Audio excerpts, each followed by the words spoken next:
ಆರೋಗ್ಯ ಸಿಬ್ಬಂದಿಗಳ ಕೊರತೆಯಿಂದಾಗಿ ರೋಗಿಗಳು ಪರದಾಟವನ್ನು ಪಡ್ತಿದ್ದಾರೆ. ಸರ್ಕಾರಿ ಆಸ್ಪತ್ರೆಯಲ್ಲಿ ವೈದ್ಯರು ಹಾಗೆ ಸಿಬ್ಬಂದಿಗಳ ಕೊರತೆಯಿಂದಾಗಿ ರೋಗಿಗಳು ಪರದಾಡುವಂತಹ ಪರಿಸ್ಥಿತಿ ನಿರ್ಮಾಣವಾಗಿದೆ. ಗದಗ ಜಿಲ್ಲೆಯ ಮುಂಡರಗಿ ಪಟ್ಟಣದ ಸರ್ಕಾರಿ ಆಸ್ಪತ್ರೆ ಸುಮಾರು 30ರಿಂದ 40 ಜನ ರೋಗಿಗಳು ಅಡ್ಮಿಟ್ ಆಗಿದ್ರೆ ರಾತ್ರಿ ವೇಳೆ ಕೇವಲ 2-3 ಜನ ಮಾತ್ರ ಸಿಬ್ಬಂದಿಗಳಿರ್ತಾರಂತೆ. 2 ಸಿಬ್ಬಂದಿ ಮಾತ್ರ ಚಿಕಿತ್ಸೆ ನೀಡ್ತಾರೆ ಅಂತ ಅಲ್ಲಿರುವಂತಹ ಜನರು ಆರೋಪವನ್ನು ಮಾಡ್ತಾ ಇದ್ದಾರೆ. ಇರೋ 2 ಸಿಬ್ಬಂದಿಗಳು ಹೆರಿಗೆ ಪೇಷಂಟ್ ಬಂದ್ರೆ ಲೇಬರ್ ವಾರ್ಡ್ಗೆ ಅವ್ರೇನಾದ್ರೂ ಹೋದ್ರೆ ಸಾಮಾನ್ಯ ಹಾಗೂ ಎಮರ್ಜೆನ್ಸಿ ವಾರ್ಡ್ನಲ್ಲಿರೋರ ಗತಿ ಮುಗಿದೇ ಹೋಯ್ತು ಅಂತ ಇದೀಗ ಅಲ್ಲಿರುವಂತಹ ರೋಗಿಗಳು ಹೇಳ್ತಾ ಇರುವಂತದ್ದು. ಯಾರಿಗೇನಾದ್ರೂ ಅಲ್ಲಿ ಇಲಾಖೆ ಸಿಬ್ಬಂದಿಗಳೇ ಇರೋದಿಲ್ಲ. ಮಧ್ಯಮ ಮತ್ತು ಬಡವರ್ಗದ ಜನ ಅರಸಿ ಬರುವಂತಹ ಸರ್ಕಾರಿ ಆಸ್ಪತ್ರೆಗಳೇ ಹೀಗಾದ್ರೆ ಇನ್ನು ಇವರ ಗತಿ ಏನು ಅನ್ನುವಂತಹ ಪ್ರಶ್ನೆ ಯಾರಿಗೆ ಹೇಳೋಣ? ನಮ್ಮ ಪ್ರಾಬ್ಲಮ್ ಅಂತಿದ್ದಾರೆ ಅಲ್ಲಿನ ಸ್ಥಳೀಯರು. ಆಸ್ಪತ್ರೆಯಲ್ಲಿ ಯಾವುದೇ ವಾರ್ಡ್ನಲ್ಲಿ ಯಾವ ಒಬ್ಬ ಸಿಬ್ಬಂದಿ ಇಲ್ಲದೆ ಕುರ್ಚಿಗಳು ಕೂಡ ಖಾಲಿ ಹೊಡಿತಾ ಇದೆ. ನೀವು ಕೂಡ ಅದನ್ನ ದೃಶ್ಯಾವಳಿಗಳಲ್ಲಿ ಗಮನಿಸ್ತಾ ಇದ್ದೀರಾ. ಗದಗ ಜಿಲ್ಲೆಯ ಮುಂಡರಗಿ ಪಟ್ಟಣದ ಸರ್ಕಾರಿ ಆಸ್ಪತ್ರೆ ಇದು. ಸರ್ಕಾರಿ ಆಸ್ಪತ್ರೆಯ ಪರಿಸ್ಥಿತಿ ಇದು. ಕೇವಲ 2 ಸಿಬ್ಬಂದಿಗಳು ಮಾತ್ರ ಇದ್ದಾರೆ. ಆರೋಗ್ಯ ಸಿಬ್ಬಂದಿಗಳ ಕೊರತೆಯಿಂದಾಗಿ ರೋಗಿಗಳು ಪರದಾಟ ಪಡುವಂತಹ ಪರಿಸ್ಥಿತಿ ನಿರ್ಮಾಣವಾಗಿದೆ. ಆಸ್ಪತ್ರೆಯಲ್ಲಿ ಯಾವುದೇ ವಾರ್ಡ್ನಲ್ಲಿ ಯಾವ ಒಬ್ಬ ಸಿಬ್ಬಂದಿ ಇಲ್ಲದೆ ಕುರ್ಚಿಗಳು ಕೂಡ ಖಾಲಿ ಹೊಡಿತಾ ಇರುವಂಥದ್ದು. ತಾಲೂಕು ಆಸ್ಪತ್ರೆ ಆಗಿರೋದ್ರಿಂದ ರಾತ್ರಿ ವೇಳೆ ಕನಿಷ್ಠ 4ರಿಂದ 5 ಸಿಬ್ಬಂದಿಗಳಾದ್ರೂ ಬೇಡ್ವಾ ಅಂತ ಅಲ್ಲಿರುವ ಜನರು ಮಾಡ್ತಿರುವಂತಹ ಪ್ರಶ್ನೆ ಇದು. ಸಿಬ್ಬಂದಿ ಕೊರತೆಯಿಂದ ರೋಗಿಗಳು ಪರದಾಡುವಂತಹ ಪರಿಸ್ಥಿತಿ ಕೂಡ ನಿರ್ಮಾಣವಾಗಿದೆ. ಈ ಭಾಗದ ಶಾಸಕರು ಕೂಡ ಡಾಕ್ಟರ್ ಚಂದ್ರು ಲಮಾಣಿ ಸಹ ಒಬ್ಬ ಡಾಕ್ಟರ್. ಆದರೆ ಅವರಿಗೆ ಬಡವರ ಮೇಲೆ ಕಾಳಜಿನೇ ಇಲ್ವಾ ಅಂತ ರೋಗಿಗಳು ಆರೋಪವನ್ನು ಮಾಡ್ತಾ ಇದ್ದಾರೆ. MLA ಸಾಹೇಬ್ರೆ ಕ್ಷೇತ್ರದ ಸಮಸ್ಯೆಯತ್ತ ಸ್ವಲ್ಪ ಗಮನವನ್ನ ಹರಿಸಿ ಅಂತ ಅಲ್ಲಿನ ಸ್ಥಳೀಯರು ಕೇಳ್ಕೊಳ್ತಾ ಇರುವಂಥದ್ದು.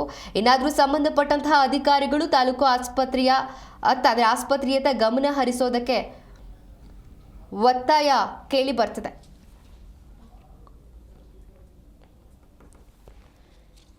ಈ ಬಗ್ಗೆ ಇನ್ನಷ್ಟು ಮಾಹಿತಿ ಕೊಡ್ತಾರೆ ನಮ್ಮ ಪ್ರತಿನಿಧಿ ಫಾರೂಕ್. ಗದಗ ಜಿಲ್ಲೆಯ ಮುಂಡರಗಿ ಪಟ್ಟಣದ ಸರ್ಕಾರಿ ಹಾಸ್ಪಿಟಲ್ನಲ್ಲಿ ಸಿಬ್ಬಂದಿಗಳ ಕೊರತೆ ಎದ್ದು ಕಾಣ್ತಾ ಇದೆ. ಸಿಬ್ಬಂದಿಗಳ ಕೊರತೆ ಕಾರಣ ಏನು? ಹಾಗೆ ಇನ್ನು ಅಲ್ಲಿನ ಶಾಸಕರು ಕೂಡ ಒಬ್ರು ಡಾಕ್ಟರ್ ಆದ್ರೂ ಯಾಕೆ ಅವರು ಇಷ್ಟೊಂದು ನೆಗ್ಲೆಕ್ಟ್ ಮಾಡ್ತಿದ್ದಾರೆ ಅಂತ ಈ ಕುರಿತಂತೆ ಯಾವುದೇ ಕ್ರಮ ಕೈಗೊಂಡಿಲ್ಲ, ಯಾಕಾಗಿ?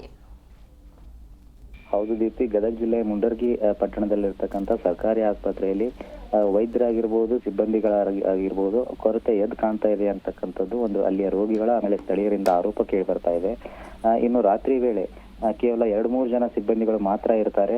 ಆದ್ರೆ ಆ 2-3 ಜನ ಸಿಬ್ಬಂದಿಗಳು ರಾತ್ರಿ ಸಮಯದಲ್ಲಿ ಹೆರಿಗೆಗಂತ ಆಸ್ಪತ್ರೆಗೆ ಯಾರಾದ್ರೂ ಬಂದ್ರೆ ಹೆರಿಗೆ ಮಾಡಿಸ್ಲಿಕ್ಕೆ ಅಂತ ಹೇಳಿ ಲೇಬರ್ ರೂಮ್ಗೆ ಹೋಗ್ಬಿಡ್ತಾರೆ. ಹಾಗಾದ್ರೆ ಇಲ್ಲಿರ್ತಕ್ಕಂಥ ಎಮರ್ಜೆನ್ಸಿ ಆ ಸಮಯದಲ್ಲಿ ಎಮರ್ಜೆನ್ಸಿ ಅಂತ ಯಾರಾದ್ರೂ ಪೇಷಂಟ್ ಬಂದ್ರೆ ಅವರನ್ನ ನೋಡ್ಕೊಳ್ಳೋರು ಯಾರು ಇರೋದಿಲ್ಲ. ಜೊತೆಗೆ ಅಲ್ಲಿರ್ತಕ್ಕಂಥ ಆಲ್ರೆಡಿ ಅಡ್ಮಿಟ್ ಇರ್ತಕ್ಕಂಥ ಪೇಷಂಟ್ಗಳ ಕೇರ್ ಮಾಡೋರು ಸಮೇತ ಯಾರು ಇರಲ್ಲ.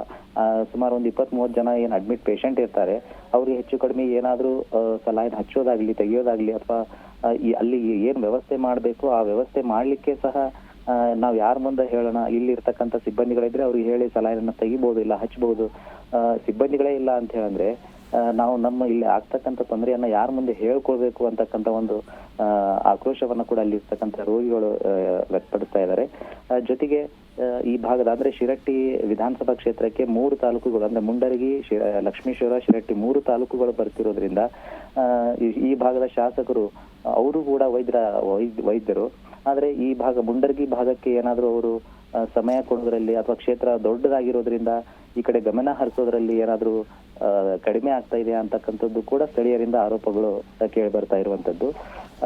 ಜೊತೆಗೆ ಈಗಾಗಲೇ ಅಲ್ಲಿ ಇದೇ ಮೊದಲನೇ ಬಾರಿ ಅಲ್ಲ, ಈ ಹಿಂದೆ ಕೂಡ ಅಲ್ಲಿ ಮುಂಡರಗಿ ಆಸ್ಪತ್ರೆಯಲ್ಲಿ ಸಿಬ್ಬಂದಿಗಳಾಗಿರ್ಬೋದು, ವೈದ್ಯರಾಗಿರ್ಬೋದು ಇವರ ಕೊರತೆ ಎದ್ದು ಕಾಣ್ತಾನೆ ಬರ್ತಿದೆ.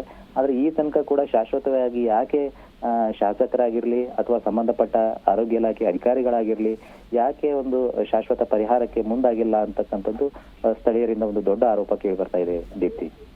ಥ್ಯಾಂಕ್ ಯು ಫಾರೂಕ್, ನಿಮ್ಮೆಲ್ಲ ಮಾಹಿತಿಗಾಗಿ.